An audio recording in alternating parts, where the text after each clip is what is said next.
Hello दोस्तों, welcome to my channel. मेरे channel में आप लोग का बहुत बहुत स्वागत है। मेरा नाम है कल्लोल और मैं हूं भुवनेश्वर ओडिशा से। आज का टॉपिक एक बहुत ही इंटरेस्टिंग टॉपिक है, जिसमें मैं आपको दिखाऊंगा जो श्रिम्प्स, जो वेनामी श्रिम्प्स, वो एक दूसरे को कैसे खाते हैं और क्यों खाते हैं। इसके बारे में मैं पूरी डिटेल इन्फॉर्मेशन दूंगा, तो इस वीडियो को स्किप ना करके प्लीज़ देखिए एंड तक। अगर दोस्तों आप मेरे चैनल पे नए हो, आप तक सब्सक्राइब नहीं किया तो प्लीज़ कर दीजिए, सो दैट आने वाले दिनों में जितने सारे videos related to biofloc, shrimp farming, fish farming में अपलोड करूँगा, वो सारे नोटिफिकेशन आप लोग को मिल जाएंगे और आप लोग बहुत ही ईजिली उन सबको देख पाओगे। दोस्तों, अगर आप बायोफ्लॉग के बारे में ज़्यादा इन्फॉर्मेशन जानना चाहते हैं, पढ़ना चाहते हैं, तो मेरा वेबसाइट भी आप विजिट कर सकते हैं, जिसका लिंक मैंने नीचे डिस्क्रिप्शन पे दे रखा है। अगर आप चाहें तो मेरा फेसबुक एंड टेलीग्राम ग्रुप पर भी ज्वाइन कर सकते हैं, जो है रोड टू बायोफ्लॉग। आप अगर फेसबुक में जाएंगे, सर्च करेंगे रोड टू बायोफ्लॉग, मेरा ग्रुप वहाँ पे दिखाएगा, आप उसमें ऐड हो सकते हैं। और सेम टेलीग्राम पे भी, आप टेलीग्राम पे जाइए और उसमें सर्च कीजिए रोड टू बायोफ्लॉग, मेरा ग्रुप दिखाई देगा, उसमें आप ऐड हो सकते हैं। अगर जो भी कोई मेरा फेसबुक या टेलीग्राम ग्रुप में ऐड होते हैं, तो जब भी मैं कोई इन्फॉर्मेशन शेयर करता हूं तो उन लोगों को इन्फॉर्मेशन मिल जाएंगे और आप बहुत ही ईजिली उस सबको देख पाओगे। ऑलराइट, तो फिर चलिए शुरू करते हैं जो आज का टॉपिक, जो जहाँ मैं आपको दिखाऊंगा जो श्रिम्प का मोर्टेलिटी के बारे में कुछ इन्फॉर्मेशन शेयर करूंगा, उनका जो कार्निवरस, उनका जो नेचर है उसके बारे में कुछ इन्फॉर्मेशन शेयर करूंगा अभी आपके साथ। तो फिर विदाउट एनी फर्दर डिले चलिए शुरू करते हैं आज का टॉपिक। दोस्तों, ये जो श्रिम्प्स होते हैं बाय नेचर ये कार्निवरस होते हैं, मतलब सिचुएशन आने पर ये एक दूसरे को खा जाती हैं। बट ये ऐसा होता क्यों है, चलिए इसके बारे में कुछ इन्फॉर्मेशन आप लोगों के साथ शेयर करता हूँ। जब श्रिम्प्स ग्रो करती हैं तो उनका जो बॉडी का अपर लेयर है, जिसको हम स्किन कहते हैं, वो निकल जाता है फिर से, और कुछ दिन के बाद नया स्किन उसमें आ जाता है। ये जो ग्रोइंग पीरियड का ये जो प्रोसेस है, इसको हम कहते हैं मोल्टिंग प्रोसेस। सो मोल्टिंग प्रोसेस में क्या होता है, जो पुराना स्किन निकल जाता है और कुछ दिन के बाद नया स्किन उनमें चढ़ जाता है। ठीक है, नया स्किन डेवलप हो जाता है, ये होता है मोल्टिंग प्रोसेस। ये जो आप मेरा एक्वेरियम देख रहे हो, यहाँ पे मैंने वेनामी श्रिम्प स्टॉकिंग किया है। मोर देन 100 पीसेस है इसमें, और इसमें जो वाटर कैपेसिटी है अराउंड 70-75 लीटर का आसपास है वाटर कैपेसिटी। ठीक है, तो यहाँ पे मैंने ओवर स्टॉकिंग करके रखा है, क्योंकि ये तो मेरा रिसर्च प्रोजेक्ट है, तो इसलिए मैंने यहाँ पे ओवर स्टॉकिंग करके रखता हूँ, फिर बाद में उसको शिफ्ट करके कुछ टेस्ट वेस्ट करता रहता हूँ। ठीक है, तो यहाँ पे आप देख सकते हैं जो कुछ श्रिम्प्स डेड श्रिम्प को लेके भाग रही हैं, उसको खा रही हैं। ठीक है, तो ऐसा होता क्यों है? ये जो मोल्टिंग प्रोसेस के दौरान क्या होता है, हर एक श्रिम्प का स्केल एट ए टाइम नहीं निकलता। ठीक है, कुछ का निकलता है, कुछ का नहीं निकलता। जो मोल्टिंग प्रोसेस में एट ए टाइम सबका मोल्टिंग प्रोसेस नहीं होता।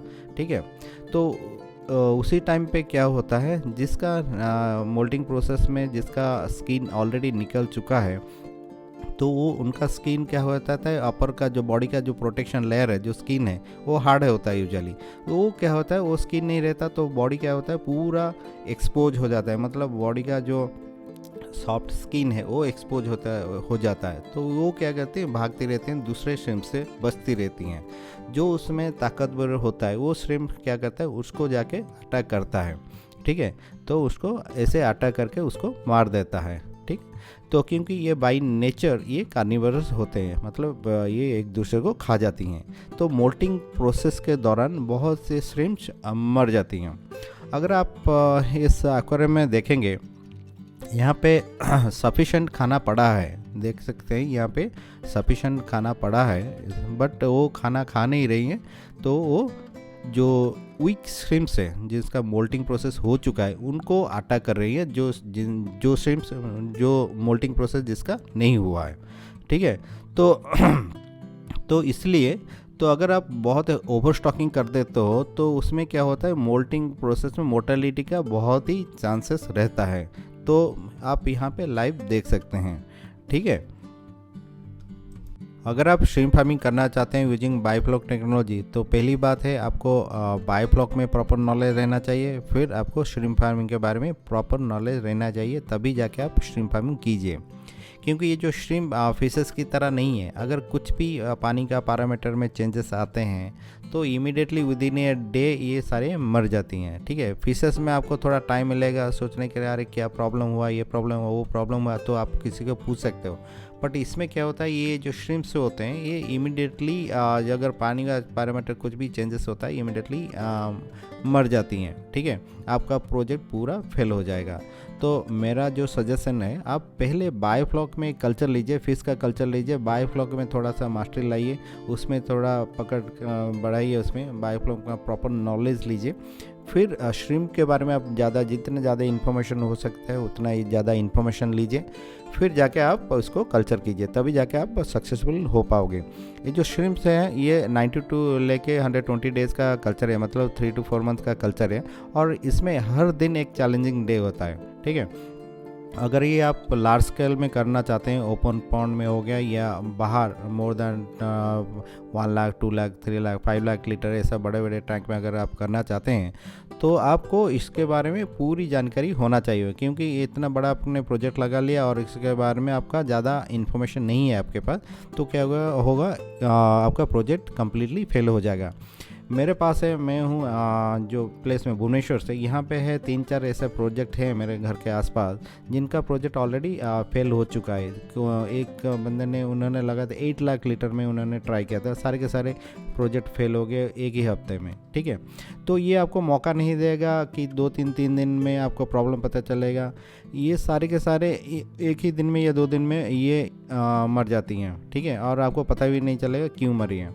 ठीक है, तो इसलिए इसके बारे में जितने ज़्यादा इन्फॉर्मेशन हो सकते हैं उतना ज़्यादा इन्फॉर्मेशन कलेक्ट कीजिए, पढ़िए उसके बारे में। और बायोफ्लॉक में भी आपको मास्टरी होना चाहिए, क्योंकि बायोफ्लॉक इटसेल्फ इज साइंस, और ठीक है, और ये भी एक बड़ा साइंस है। ये दोनों का अगर आप मिलाओगे तो आपको पास उतना सफिशिएंट नॉलेज होना चाहिए कि आपको एक सिस्टम में इनको, एक बायो सिस्टम में श्रिम्प को आप ग्रो करेंगे। ठीक है, जो नेचुरल पॉन्ड वाले भी हैं वो भी जो साल में 2-3 कल्चर लेते हैं उनका भी प्रोजेक्ट फेल हो रहा है। ठीक है, किसी का 2 बार फेल हो रहा है, किसी का 1 बार, साल में 1 ही बार तो बाय डिफ़ॉल्ट फेल हो ही जा रहा है किसी न किसी वजह से। तो इतना ये जो श्रिम्प फार्मिंग इतना ईजी नहीं है। ऑलराइट, तो इसके बारे में जितना इन्फॉर्मेशन चाहिए उतना इन्फॉर्मेशन आप लीजिए, किताब पढ़िए, रिसर्च आर्टिकल पढ़िए। ऑलराइट, तो मेरे पास बहुत सारे क्वेश्चन आते रहते हैं, जो लोग पूछते रहते हैं कि मेरा 10,000 लीटर का टैंक है और इसमें मैं कितना स्टॉकिंग करूँ श्रिम्प्स। ठीक है, देखिए फ्रेंड्स, अगर आप बायोफ्लॉक में नए हैं या पहली बार श्रिम्प करना चाहते हैं तो आप जाइए low density, very low density, मतलब पर क्यूबिक मीटर आप 50 से 100 तक स्टार्ट कीजिए। जितना लो डेंसिटी में आप कल्चर करोगे ना, तो उसमें ये जो जितने सारे आप देख रहे हो चैलेंजेस, मोर्टेलिटी, वो सब नहीं होंगे। ठीक है, कंपटीशन नहीं होगा उसमें। ठीक है, आप आराम से एक कल्चर ले पाओगे। ठीक है, आप धीरे धीरे बाद में धीरे धीरे वो जो स्टॉकिंग डेंसिटी को बढ़ाते जाना, तो दैट आपको एक बार आप जब कल्चर ले लोगे 3 महीने में, तो आपको इंटरनली एक मोटिवेशन मिलेगा, कॉन्फिडेंट मिलेगा कि हाँ अभी मैं इसको कॉन्फिडेंटली कर सकता हूँ। तभी जाके आप उसको जो स्टॉकिंग डेंसिटी को बढ़ाइए। इमीडिएटली मत सोचिए अरे मेरा तो ये 10,000 का टैंक है, मैं 50 मतलब 500 पीस क्यों डालूँ, मैं तो 5,000 भी डाल सकता हूँ। बट 5,000 डालने से आप क्या उसको मैनेज कर पाओगे, ये भी एक चैलेंजिंग है। ठीक है, तो इसलिए पहले लर्न कीजिए, 6 महीना लीजिए, 1 साल लीजिए, पहले इसको लर्न कीजिए, इतना हड़बड़ी मत कीजिए, इसको पहले लर्न कीजिए, फिर बाद में जाके आप इसके ऊपर मतलब ज़्यादा स्टॉकिंग डेंसिटी के ऊपर रिसर्च करके उसका मतलब अच्छे से हार्वेस्टिंग करिए। पहली बार अगर आप प्रोजेक्ट कर रहे हैं तो आप लो डेंसिटी पे ही कीजिए, ऐसा मेरा रिकमेंडेशन है। ठीक है, क्योंकि हाई डेंसिटी स्टॉकिंग मैनेज करना बहुत ही मुश्किल होता है। इसका बायोफ्लॉक एक मेन रीज़न है, बायोफ्लॉक एक मेजर चैलेंज है स्लज। आपको प्रॉपर अगर स्लज मैनेजमेंट नहीं आता तो आपका जो CN रेशियो बहुत ही बढ़ जाएगा। मतलब इसमें जितना ज़्यादा कचरा डिपॉजिट होगा, इनका जो एक्सक्रीटास है या जो अनडाइजेस्ट फीड है और जो भी है, इनका जो स्लज जितना ज़्यादा इसमें फॉर्मेशन होगा आपका, उतना ज़्यादा आपका जो CN रेशियो बढ़ेगा, मतलब कार्बन का सोर्स उतना बढ़ेगा, क्योंकि नहीं तो आपका धीरे धीरे अमोनिया और नाइट्रेट वो सब जनरेशन ज़्यादा होगा। ठीक है, तो इसके बारे में जितना नॉलेजेबल आप होंगे उतना ही अच्छा होगा आपका प्रोजेक्ट के लिए। अगर आप फ्यूचर में श्रिम्प फार्मिंग करना चाहते हैं यूजिंग बायोफ्लॉक टेक्नोलॉजी, तो वाटर पैरामीटर के बारे में आपको जान लेना बहुत ही ज़रूरी होता है। आपका जो भी वाटर का जो सोर्स है उसको पहले आप लैब टेस्ट करवा दीजिए, और श्रिम्प को लिए कौन सा वाटर पैरामीटर ठीक है उसके बारे में आपको नॉलेज रहना बहुत ही ज़रूरी होता है, क्योंकि जब आप वाटर प्रिपरेशन करोगे श्रिम्प स्टॉकिंग करने से पहले आपको सही वाटर पैरामीटर को मेंटेन करना बहुत ही ज़रूरी होता है। अगर आप इसके बारे में आपको नॉलेज नहीं है तो क्या होगा, जब आप श्रिम्प स्टॉकिंग करोगे तो कुछ दिन में वो सारे श्रिम्प मर जाएंगे, क्योंकि जो रिक्वायर्ड वाटर पैरामीटर उनको चाहिए था आपने उसको दिया नहीं, तो इसलिए वो मर गई। तो सही जानकारी होना श्रिम्प फार्मिंग के लिए बहुत ही ज़रूरी होता है। और पीरियडिकली, क्योंकि ये तो छोटा ड्यूरेशन का कल्चर है, तो पीरियडिकली आपको जो आपका जो बायोफ्लॉक टैंक का जो पानी का प्रॉपर लैब टेस्ट कराना भी बहुत ही ज़रूरी होता है, क्योंकि ये जो श्रिम्प्स है इनका जो कैल्शियम एंड मैग्नीशियम मोस्टली इनका रिक्वायरमेंट बहुत ही ज़्यादा होता है।